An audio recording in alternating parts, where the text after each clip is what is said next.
So like always, appreciate you guys coming out to cover Penn State football. Awesome being Thon game. I think everybody that obviously is listening to this knows how important Thon is to our university and really the culture of the entire community here. So love the fact that we're able to be a part of that. We had 3.0 recognition at halftime. Obviously, our guys are not able to be a part of that, but we would have had 59 football players recognized today as part of that, so pretty cool there. Overall, pleased with the dub. We were able to get a win. I think we made it harder than it needed to be in a lot of areas. We're playing a bunch of young guys, and it felt like that at times. So got to get those things cleaned up. Some interesting facts. We've shut out an opponent for the 5th straight season. The last time Penn State shut out an opponent in 5 straight seasons was 1972 to 1976, so that hasn't happened in a long time, and we've done it with a number of different coordinators. Nick Singleton and Katron Allen both eclipsed 3,000-yard rushing mark today. They're 8th and 9th all-time in program history. Both over 3,000 yards. Dom DeLuca with his 3rd career blocked punt. So ton of cool stuff. When you talk about the important stats, takeaway battle, that was big. It seems like our defensive line and specifically our defensive tackles are doing some phenomenal things with 2 interceptions. And Chaz almost had a strip sack fumble return for a touchdown. Explosive play battle, we won it, but still not as explosive as we need to be on offense. 3rd down battle was not good. We lost that. We were not good on 3rd down. That was the reason offensively we struggled and could not get into a rhythm. Sack battle was a tie. Field position, we won. I thought it was great for you guys to get a chance to see what we've seen all camp with Gabe. Him swinging field position on the punts. Obviously, the 2 kicks out of bounds we can't have, or we would have dominated field position. And then penalty battle, we won that as well. Middle 8, we won that. So some good things, but not where we need to be. But also winning consistently is hard to do, and we have found a way to do that. So appreciate you guys all being here, and I'm happy to answer questions. James, how would you assess Drew's play in that game? Yeah, I didn't think he was in his normal rhythm. We had some drops. He had some throws that he normally makes that he didn't. Obviously, that was a major factor for us on 3rd down as well. But just we couldn't seem to get into the rhythm on offense, and that was part of that. We'll go Rich, and then we'll go Tyler. James, to your left. Hey, Rich. Hi. Your inability to finish drives in the first half, obviously it was a problem last week. Where is it on the worry scale for you right now after 2 games? It's obviously something that you're concerned about because the 2nd week in a row you brought it up. But, I want to finish drives and score touchdowns too, and so does Andy Kotelnicki, and so does all of our players. We got to get better. We got to get better this week. We got to be better on 3rd down. We got to be more explosive. We have not met our explosive play mark the last 2 weeks, and we weren't good enough on 3rd down today. And those things are going to stall out drives. I have the same concerns that you do, but that's what they are. They're concerns, and they're things that we're going to emphasize and focus this week, and we'll get better. That's what we have done. Really in my time here is we focus on getting better every single week, and usually it leads us in a good direction. We got to speed up that process a little bit. I do think things are magnified because we rotate more early in the season than we will late in the season. So we're playing a ton of guys. We're playing a lot of reps for those guys, and there's some mistakes that are coming with it. So we get into some crunch time, there'll be less of that rotation unless they've earned it. Hey, James, in terms of explosive plays, we saw some of that from Devonte Ross. Punt return for 17, I think, the 42-yard touchdown catch. You've told us that August was, maybe the summer was a little slow going for him with some of the injury stuff. Where is he now in terms of how it can help this team based on what you've seen thus far, and what did it mean to see that in action for him in live football? Yeah, we when we started kind of dealing with some of his bumps and bruises, we didn't think we would have him. It was being projected that we wouldn't have him until game 4.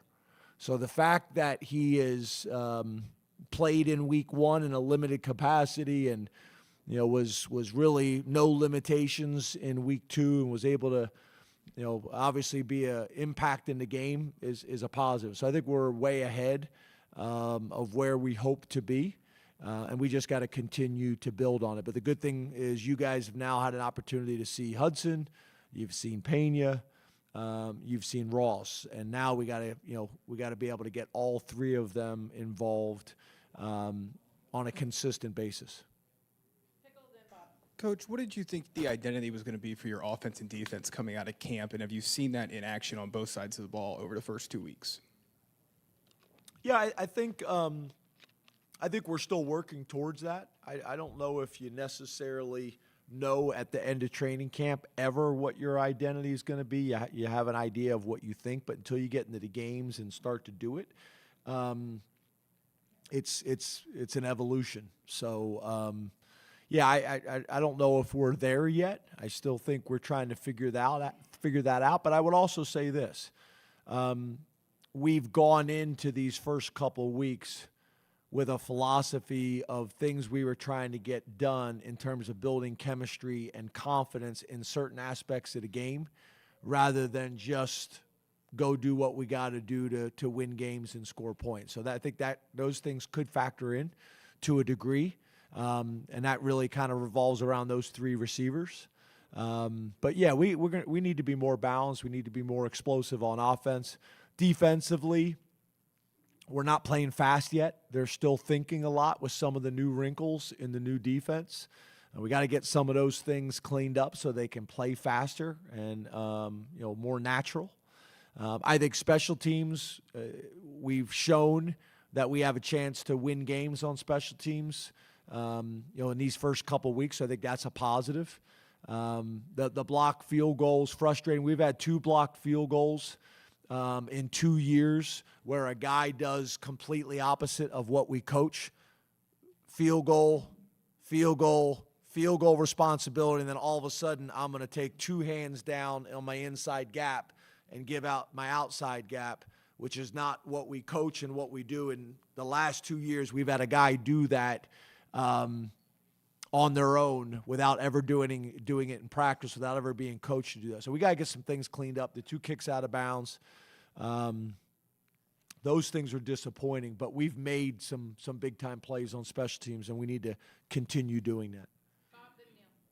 James, it was in August, both you and Jim Knowles had talked about Chaz as a true freshman who had flashed and really done some good things. For a first-year player that didn't even enroll early, just the last couple of weeks, James, what have you kind of seen from Chaz? Hey, Rashad, could you guys go around the corner?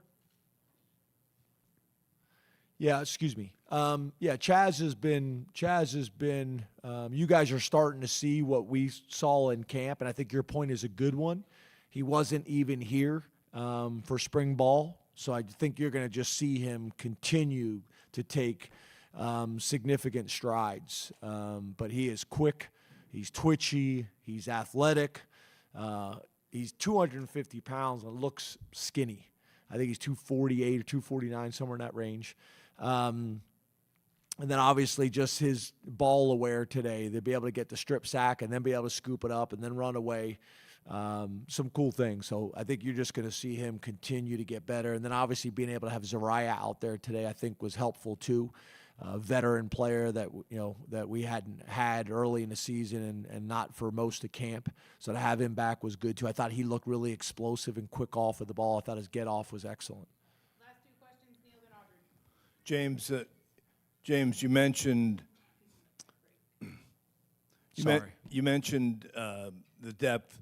Can you comment on the intensity today? Were you satisfied with that? You did have a noon start. Was that did that satisfy you? Can you comment overall on the intangibles of how the team played with today?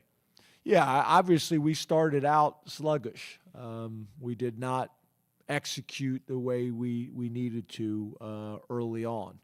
for a number of reasons. Obviously, third down was a factor in that. We missed some throws. We dropped some passes. We allowed them on defense to stay on schedule too often. So, yeah, a combination of all those things. But, no, yeah, I would have liked to see us start stronger and faster. I do think that's a better football team. I think they're gonna have a good year in that conference. Standing out there on the field, they got some good-looking players, and I thought they were coached well, and I thought they were efficient with what they did today. So, got to give them a ton of credit. But, yeah, no, I was not happy with how we started. Starting fast on offense, defense, and special teams. We did not do that today. Last question, Audrey. Hey, James, over here. Hey, Audrey. Where are you kind of at with your offensive line now through 2 games? Do you feel like you're making strides there? What do you kind of want to see more of from some of those guys? Because there has been some of that rotation there too. Yeah. I haven't watched his tape yet, but based on last week and what I saw today out on the field, I think there's a lot of meat left on the bone. I think we have a chance to be a dominant front, and I wouldn't necessarily say we've played like that up to this point. So we got to get that figured out, and playing up to our potential is going to be important for us moving forward. I think the rotation with the O-line, I don't know if that necessarily factors into that discussion. Compared to, I think those 7 guys are going to play all year long. Some of the guys that I think we're rotating at other positions, maybe we're going 1-to-1 at certain positions, or 2-to-1 at certain positions where we'd probably be 2-to-1 or 3-to-1. So, as this thing continues to develop and guys either earn more playing time or less playing time, you'll see the gap widen between the starters, reps, and the backups. Thanks, guys.